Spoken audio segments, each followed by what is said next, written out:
This is the Ricoh GRiii, and in this video I'm going to go over my thoughts after 12 months of ownership, and hopefully I'll be able to help you make a decision on whether this camera is right for you or not. Now I'm assuming if you're watching this video you already know quite a bit about the Ricoh GRiii already, so I won't bore you with any of the specs again. I'll just go over my opinions after 12 months of shooting with this camera. So the main reason for me purchasing this camera was so I had something that was easier to carry around with me day to day.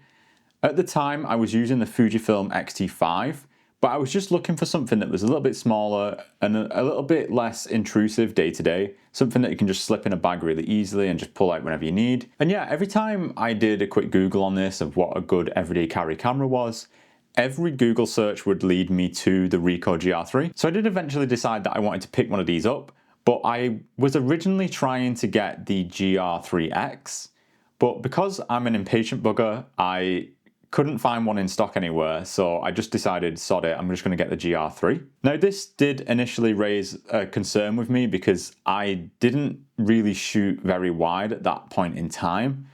I was shooting a lot on the 50mm lens on the Fuji X-T5, which is an equivalent to a 70mm full frame, I think. So I was going from quite a tight cropped lens to a very wide lens, and I didn't really know how that was going to suit my shooting style and how I was going to be able to use that day to day. But I'm actually really happy that I did choose to go for this version in the end, because it's been really refreshing shooting with such a wide lens. So this is a 28mm equivalent on a full frame. And yeah, it's just really opened my eyes to wide angle photography, and it's really changed how I approach photography and how I approach different compositions. It was really refreshing, kind of like relearning how to shoot with a new lens and a new focal length. So in the end, I just found it really fun to use. So yeah, like I say, I'm glad I went with the wider version in the end. Now, another concern with me at the time was this camera doesn't have a viewfinder, so you just have to rely on the back screen for composing your shots. Now, this was very new to me. I've always been used to a viewfinder ever since I picked up my first DSLR. So it was originally a little bit strange, and I remember when I first started shooting, I would just pick the camera up and I'd be like this and then get blinded by the screen, because obviously it's just a big screen here, there's no viewfinder. So it took me a little bit of time to adjust to getting to know how to shoot with this camera. But yeah, again, it really surprised me how fun it made using this camera, and how I wanted to pick this camera up more because of the shooting style and the way you have to use it. So I just decided to set this camera up as a full point and shoot. So I've set it into aperture priority mode, and I've just left ISO in auto, shutter speed auto, and I just changed the aperture for when I need, and I will use the back dial for the exposure compensation. And that just really sped things up, because previously with my X-T5, because that had a lot of manual control dials on it, I was doing everything manually, which was great and it was a lot of fun, but it can be quite a slow process. With this camera, it sped things up a lot. I've been using the single point autofocus as well, so I would just pick a subject, focus on it, recompose my shot, and then take the photo. And that's the quickest way that I found to use this camera. Now, I can imagine a lot of photographers might scoff at the idea of shooting like this, but it's really refreshing, and it just kind of gets out of your way. It's almost like shooting with a smartphone, or like I said, the old point and shoot cameras. Like, the way you shoot with it is so much more relaxed compared to a normal camera, and it's just really easy to just carry around. You can easily just pull it out your bag or your pocket, take a few photos, put it away. It's super inconspicuous as well when you're out in public, so it's great for street photography. No one seems to bat an eyelid at it. It almost looks like you're shooting with a smartphone, because you're just kind of holding it up and doing this, and it doesn't look like you're shooting with a professional camera. So I just think it kind of keeps people's eyes off you, and it really works well with street photography. And yeah, like I say, it's just such a joy to use, but just because it's so easy to use. I've even took this on a few holidays with my partner, and in the past I would be trying to set up my Fujifilm and trying to get the shot right and get the right settings and stuff, so we'd have to wait around a little bit, and then I don't know, just messing around with my camera a lot more. Whereas with this camera, I would just pull it out of my sling bag, take a few photos, wait around maybe for a certain composition or lighting or subject to walk into the scene or whatever, and then just shoot the shot, put it away, and carry on with my day. So it doesn't get in the way when you're out with other people as well. So if you're looking for something that you can take on like family trips out, friendly trips out, going on holidays with your partner or whatever, and you want a camera that is not going to get in the way, but you can still go out there and take good photos, then this camera is perfect for that. Now you do have full RAW support on this camera, and it also supports JPEG recipes, which are a bit like the Fujifilm film simulations, if you've seen their cameras. So it does come pre-installed with a few photo recipes already, but there's a plethora of recipes out there that people have made, custom recipes and stuff. And there's just so many different styles to choose from. And then you have this custom mode dial here where you can set 3 different presets or custom modes. So you can assign one of your recipes to those modes, and you can just easily flick through those if you're looking for a workflow where you don't have to edit as much. But like I say, the RAW support is there if you do want to edit your photos like fully. And that's what I've been doing. I've just shot everything RAW on this camera. I find the files are really easy to color grade. I can quickly get my look on a photo within a few minutes, really. The files that come out of this camera are super nice. I find all the colors to just be quite natural and stuff, and yeah, it's just very easy to color grade. And as you've probably seen throughout this video, I've took some really nice looking photos on this camera, and to be fair, I've shot most of my favorite photos of this year on this camera. Like I say, the files are so easy to edit. And yeah, the 26 megapixel sensor on here is just really nice, clean images. I've not had any issues with dynamic range either. I've shot in really bright conditions and it's just held up really well. Noise has been fine as well. And I've even been able to like do panoramic letterbox cropping with this camera and the photos look fine. So there's enough resolution there. And yeah, just the whole shooting experience with this camera has just changed my approach to photography like completely. I just approach it in a much more relaxed way now, and I do shoot faster, which some people wouldn't like. I know a lot of people do like to slow down with the photography, but I'm liking the more like quicker approach to it and the more relaxed like style. And yeah, I just think because of its size, I'm just more confident shooting in public with it as well. So I've been able to get some nice street photography with it. And it's influenced me so much that it actually made me switch my main camera as well, which is what I'm filming on right now.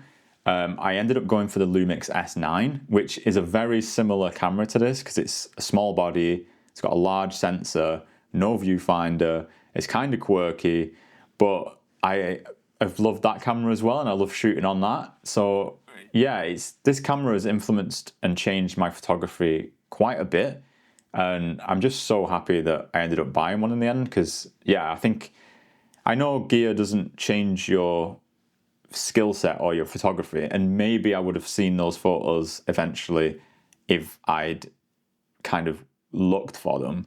But I think owning this camera and it forcing me to shoot wide and it forcing me to kind of shoot more casually has just changed my approach completely, and yeah, I'm grateful for it. Now I will say it's not all good news. There are a few meh points about this camera, and the first one is battery life. Because this is such a small battery, you don't get the best battery life out of this. I tend, if you're not shooting too much and you do shoot it off in between shooting sessions, you can kind of squeeze a full day out of it, but you're definitely better off getting either 1 or 2 more extra batteries for this, because it does chew through them quite quickly. But luckily you do have a USB-C port on the side, just in case you want to do a quick charge if you've got a USB battery bank with you or something like that. Now I will say, for the price of this camera, which was £1,000 in the UK for me, it doesn't have the best build quality. It does feel a little bit cheap. It kind of does feel a little bit like a toy sometimes. I'm not a massive fan of the locking button here, and just, I don't know, the dials, they're all right. They're okay, but it doesn't feel like a £1,000 camera. Now, what's crazy is the Lumix S9 that I've just mentioned, that was £1,000, and that's got a full frame sensor, and it came with a 20 to 60mm lens. And that does feel a little bit more like it's worth £1,000. And then when you compare it to this, it's like, it does feel a little bit cheap, this camera. This rear scroll wheel here is a little bit easy to kind of like move around, and I'm not a massive fan of how it feels really. It doesn't feel that great, but I do know that this has been changed in the Ricoh GR4. They've switched to a rocker switch here now, I think, so they have got rid of this now. And then there is a little rubber door here where the USB port is, but you have to put some force behind it, and then it kind of always feels like it's going to fall off. So again, that doesn't feel great. I know you're probably just paying for the sensor and the overall like package and how they've got it to fit all nice and tightly in there, but yeah, it just doesn't feel like it's worth £1,000 sometimes. But like I say, I guess you're paying for the image quality and the sensor in there. Now with all that said, in the past 12 months, I've not had any issues. Nothing's broken or anything like that. It just, like I say, it does feel a bit cheap, but yeah, it's just something to keep in mind. Now, if you go online, you will see a lot of reports about dust on this camera. Because this lens protrudes in and out like this, if dust falls onto that lens and then it retracts in, it can take dust in there with it. I've got this little lens cap that I always put on when I'm storing it away, and it just keeps the front element kind of protected. So yeah, just keep in mind that this does have issues with dust, and to get the dust out, you have to send it back to Ricoh. It's not an easy fix. You can't just like use a rocket blower on there or anything. So it's a bit of a pain if you do get dust in there. Like I said, get a lens cap like I've got, and I've not been putting it in any pants or jeans pockets, as I feel like those pockets are just full of dust and lint. And I think if it's in your pocket for all day, most of the day, and it's like rubbing against your pants, it can I think that's more likely to get more dust into it. So I just keep it in a nice little sling bag or something like that. Maybe a coat pocket is fine if you've not got any dust in there. But yeah, just be mindful that dust can be an issue with this camera. Now again, I've had this for 12 months. I've shot 2,768 photos, I think, and I've not got any dust on my sensor. So yeah, your mileage may vary. It depends where you're shooting and how you treat this camera, but just be wary that, yeah, dust can be an issue. And one last thing that I was expecting to be a bit of a negative, but it's actually been fine, has been the rear screen. I saw a lot of reports online that people were saying that they were struggling with it in bright sunlight. But yeah, I've not had any issues with it, to be fair, and I've shot on really bright sunny days, and I don't even have it at full brightness, and I've not had any issues seeing what's on the screen. I suppose if it's like directly facing the back of the screen, then fair, I can imagine that it does get a little bit hard to see, but for the most part, I've not had any issues with this. So yeah, the screen was a nice surprise really. It didn't really hinder my shooting experience. So that's everything I've got to say about this camera really. A bit of a short video there. I just wanted to get my thoughts out after 12 months, as I know a few of you were interested when I put my first video out. So yeah, I can't recommend this camera enough. Whenever I see someone talking about cameras and what sort of cameras they'd want to buy or look at, I always recommend this as an option, especially if they're looking for something that's easy to carry around, or if they're a bit more like of a beginner and new to photography. I think this is perfect because you can just take it out and go and shoot and just enjoy it really.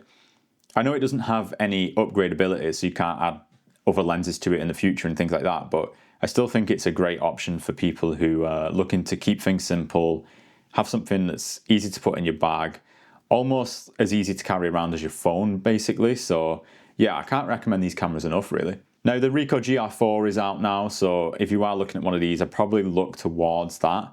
It is a little bit more expensive, but it does have some nice refinement there.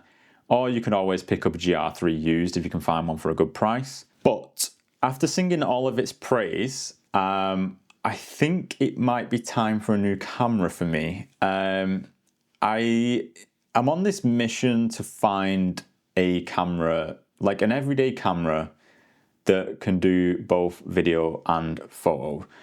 And the video on this is non-existent basically. It shoots 1080p, but it's terrible video, terrible autofocus. Like it's basically not there. So whenever I go out shooting with this camera, I've always got to take a dedicated video camera with me if I want to film something. So it kind of negates the purpose of having a small camera, like, because I have to take more gear with me. So I'm now looking for something that's more of a hybrid. So I want an everyday carry camera that is small, easy to use, but it shoots really good photo and really good video. So yeah, I already do have something on the way.